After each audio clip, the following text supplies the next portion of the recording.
So joining us live this morning, we've got John Friia, the digital creator behind Here in New York.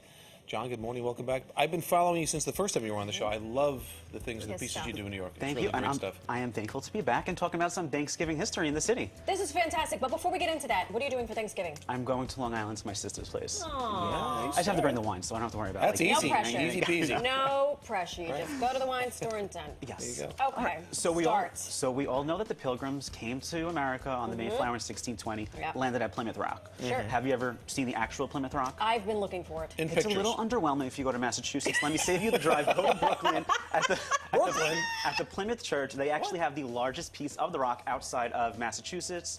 Just to give you a heads up, don't make the same mistake that I did. Check their website when they are open, because they do offer tours. I went when they were closed. Is Plymouth Church in Park this is in- Slope or in It's Brooklyn in Brooklyn Heights? Heights. Brooklyn Brooklyn Heights. Heights. That's Yes. So where exactly is this piece of the stone? Inside? It's inside where they hold the service. Right. Basically, there were fears that the rock was going to be damaged through erosion in the 1800s. Sure. So they tried to lift it up, but they underestimated how big this rock was, Oops. and it broke into a bunch of pieces.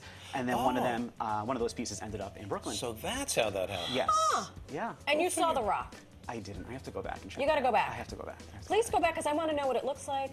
We need proof that it's there. I know. I have if to. It's just being hearsay. I'll keep you posted on my travels on Please that one. do. Please do. But then my next travel is to Central Park, because there's a pilgrim there. Do you know about this one? I did not. Yes. So by the 72nd Street entrance on the east side, there is a pilgrim statue which was done by John Quincy Adams Ward, no relation to the president. I was gonna say. But it basically depicts a Puritan that came into America on the Mayflower. The pedestal itself was actually designed by Richard Morris Hunt, who did a lot of the Vanderbilt mansions during the Gilded Age. Nice. And on that pedestal, you'll see things that represent the Pilgrims, Yeah. the Mayflower, look at that. and also. You know what? This fella does look a little familiar. I think I've familiar. passed him. I've passed biking around. I've passed him so many times. I And just didn't never even really realize didn't it. I know. Right. It's just like another Yeah, statue. Yeah, yeah. Exactly.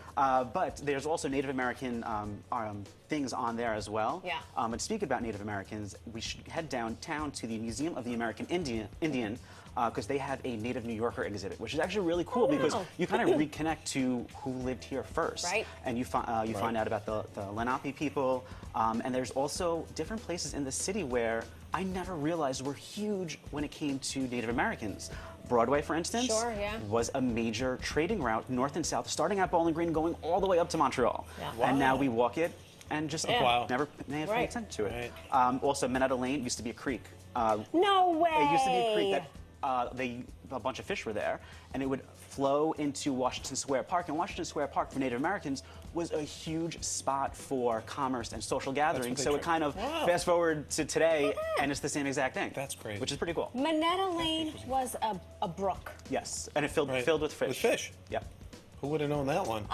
Next time I go down Minetta Lane, it's going to be a completely different Perspective, right? To Yeah. think about And it. talking about Thanksgiving, we have to talk about the parade. Of course. So it I've steps I've heard off, of this parade. Yeah. Just I know, just it's a little parade, nothing crazy. no big deal. But it steps off on the Upper West Side by the New York Historical Society, and if you look on the sidewalk, there's a plaque that commemorates the 90th anniversary of that no parade. kidding. Yeah. Now that was put there a few years ago, and the parade actually started in 1924, and it was first known as the Macy's Christmas Parade. Oh. And it was a lot longer. It was 6 miles long compared to the 2.5 miles that's today. 6 miles. And it started on 145th Street and Common Avenue, going down Morningside, Manhattan Avenues, ended up going down Broadway by 110th Street, and it ended up in Herald Square. What a Who route. was marching? That had to take half a day. A lot of the workers, and there were no balloons. It was just a float, just floats that were inspired by their Christmas windows, and there was actually animals from the Central Park Zoo. So you would see Stop elephants, it. bears, monkeys Sort walking of down like the street. the circus came to town for a That's parade right. that's Yes. Christmas. And it was right. so popular that Macy said the next day, we are going to do it again next year.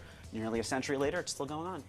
That many years. Good And, gosh. and was it held though on Thanksgiving back then, or was it later, like Yeah. between Christmas and Yes, Thanksgiving? and It's- always at the end of it's that parade always been. was Santa Claus kind of Wow. ushering There you in go. the Christmas season. Ushering in. Speaking of Christmas, Yes. so he only's bringing wine Oh. to Sissy's sister's house. Yes. But we just discovered a hidden talent. We have I a have a baker little in bit the of house. sweet tooth. I do like to bake. Yeah, I do a lot of chocolate chip cookies during Christmas time.